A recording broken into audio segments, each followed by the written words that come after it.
Welcome back to Life Enrichment with Hank Ballinger. Today, I want to talk about young people and cell phones. Now, normally when you hear those two ideas put together, it's a negative connotation.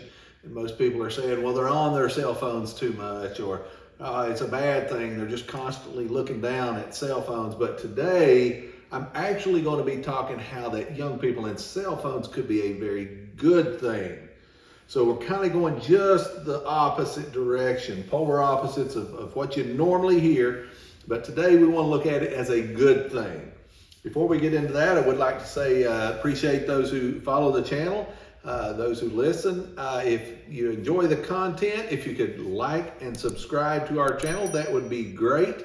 And again, the idea for this channel is to encourage and help people to set goals in life, to achieve those goals, and possibly to become redneck rich. So if you could help us out in that endeavor, if you could help us tell others about the channel, tell them to like and subscribe also, we would greatly appreciate the effort. Thank you. Now, as we think about young people and cell phones, I know a lot of times you go into restaurants and you see young people and they're sitting there with their cell phones. They're wearing them out. If you talk to a young person, they may look up for just a second and then look back down and start working on their cell phone, whether they're texting, whatever, I don't know. But nonetheless, they spend a great deal of time on those cell phones. They would probably be much better knowing what that cell phone would do and better using that cell phone than I would by far. So young people really know cell phones. And that could be a good thing. Me personally, I am technologically challenged. I don't do well. I don't work and play well with technology. Me and technology is like at the various ends of the spectrum. So I am on one side, technology is on the other, and I don't think the twain will ever meet. So I'm just not that good with technology. So at work, when I go to work and I go to my office, I usually get my secretaries to do the stuff on the computer. I don't do that. Me, myself, when I do this YouTube channel, I don't do the editing. I have an editor for that. So that's just something that I don't do. I can't do. Now, also, the good thing about young people possibly starting a YouTube channel and using that cell phone in various ways, and there's probably a lot of social medias that could be used in a very good, very positive way to make money. Now, two things about not a lot of money. One is when you start, you probably won't make a lot of money to start with. And as most business ventures, generally about 1 out of every 8 business ventures fail. So if you're going to want to try to start something and have it make it, you need to be willing to start about 8 times. So you may have to start 8 different channels. If one fails, start something else. If that one fails, start something else. But the good thing is you can do that. So you may not make a lot of money to start with. But the good thing about not a lot of money is generally it doesn't cost a lot of money to start a YouTube channel. So that's very positive, and that's a very good thing, because a lot of times young people don't have a lot of money. Now, if you're a young person and you go to an adult and you say, hey, I'm going to start a YouTube channel, would you give me $5,000, $10,000 to start with? Odds are you probably won't get that money. So it's probably a good thing. It may not cost you a lot to start that channel. So be willing to start very small. Now again, I used on the last video that I made that there are some people that actually have YouTube channels that have millions of listeners and subscribers. They literally will hold their phone up and do the video, put it out, and they are literally holding the phone up One guy that I listen to again, his name is Peter Zine. He's a geopolitical guy. I'm kind of nerdy at that stuff. I'm a geek, but I really like his content and he's really good, but he is literally just holding the phone up. So many times, think and start small, but have big ideas. Think to make it from where you're at, getting larger, getting bigger. Now, as I said, on my YouTube channel, I have an editor that does a lot of work, putting things in and content in that I couldn't do. But you don't have to have that editor. You could start small. You wouldn't have to have an editor, maybe just an iPhone or a smartphone. Just work maybe a little bit on the quality. There are apps that you can get that helps you on the quality and helps you put different things into that. So just work on that. Try to get the content better, and try to get the quality better. Possibly just get a few friends. Maybe sometimes some people just get friends together and start talking about various topics. Keep it PG and try to keep it family friendly and really see what you can do if that is something that would appeal to you. I know young people, they really spend a lot of time on those cell phones. Why not make that cell phone maybe make you a little bit of money? Now, I use this in the last video also. There's a song out by Brad Paisley and Keith Urban called Start a Band. The idea is they went through school and they've gotten a lot of information and a lot of ideas from teachers, but they say the best information they got was from his sister's rock star boyfriend.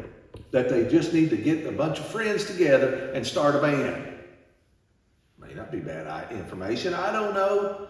I'm not musically inclined either. Starting a band wouldn't be very good. Not for me, and probably no one wants to pay a lot of money to hear me sing. So probably starting a band is not something I would do. But just like Keith Urban and Brad Paisley say, maybe you could start a YouTube channel or use some type of social media for your benefit. Now, one thing, watch out for scams.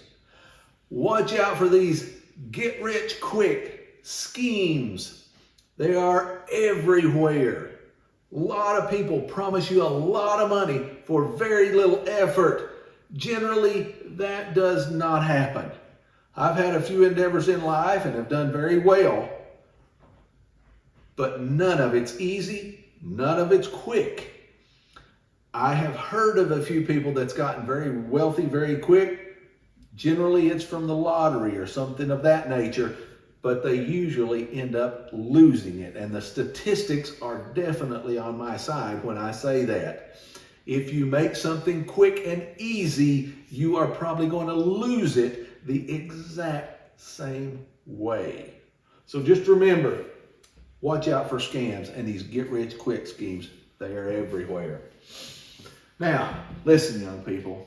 Seriously, the world needs your ideas. You have ideas that possibly no one's ever thought of before. You have ways to accomplish things, ways to do things that no one's ever come up with. The world needs those ideas, and you could make a lot of money from those ideas. So just realize you could have the next idea that would be the next big thing. Now, let me show you what I'm saying what I mean when I say that. Steve Jobs. Now, most people have seen him on TV and you see him all over social media and just different platforms. But do you realize most of the pictures you see of him, he was an older man, but he started at 21 years old. He wasn't an old man when he started. No one knew him when he started. He was young. I think he started in his garage. He was 21 when he started the tech company, Apple. Now, he did very well. He got the company up, took it public, and the board then fired him. And once let me be nice here, once the guys that had the neckties that was way too tight, realized they didn't know how to run the company without him. They hired him back, and he took the company back to being a massive status again. So this guy proved himself twice, but once he started when he was 21. Just realize you don't have to be old to have really good ideas. Steve Jobs comes in third place on this list that we have today. He is the bronze medalist. The silver medalist, as far as age in today, is Bill Gates. He was 19 years old when he started Microsoft. Again, I think he started in his mom and dad's garage. Wow, not even his garage. And he starts and he comes up with this company, and he's now, I don't know, in the top 10 people as far as wealth, top 10 people in the world. But when you see pictures of him today, you see pictures of this old man. He's older. I'm 59, he's probably older than I am. But when he started, he was 19 years of age. He was young, he had good ideas, but you still know him today. All these years later, he has made a name for himself, but he started when he was 19. Your ideas may be the next thing for the world, and people may know you for years, but you've got to get started today. You don't know about those ideas that you have locked away until you put them out there. So be ready. And our gold medalist today is Warren Buffett. Now, Warren Buffett was young 150 years ago when he started investing at the age of 10 years old. Can you believe that? Now, technically, Warren Buffett really isn't 150. He's about 90 or in his 90s, somewhere in that range. But he did start investing when he was 10 years old. Now, that's an impressive record. If you can invest for 80 years, you're going to do okay. If you just follow a few simple patterns in the market, you can do pretty good. Again, I'm not the guy to tell you how to invest in the stock market. Warren Buffett has done very well. Now, I'm told also that if you looked at Warren Buffett when he was 50, remember he started investing when he was 10. So you give him 40 years on top of that, 40 years of investing when he's 50, do you realize he has made 99% of his wealth that he has today after he was 50? You see how that snowball has to start, and it takes it a long time. You got to keep on and on and on, and you got to be persistent. And he was. But 99% of his wealth was made after he was 50. 97% was made after he was 65. After most people retire is when the bulk of his wealth, you see how it accumulates and it snowballs. The bigger it gets faster, just like a snowball. So just like these guys, none of these guys were old men when they started, but people still know them today, even though they are old men, because they started when they were young. Now, Warren Buffett never used to like to invest in tech companies, but do you realize one of the best stocks he's ever invested in is a tech company? So you young people, if you're good with your cell phones and you're good with technology, you could use that to your benefit. So take those ideas, use those ideas, set goals, accomplish those goals, and achieve those goals, and push and push, and don't let up. And you can become redneck rich. Thank you.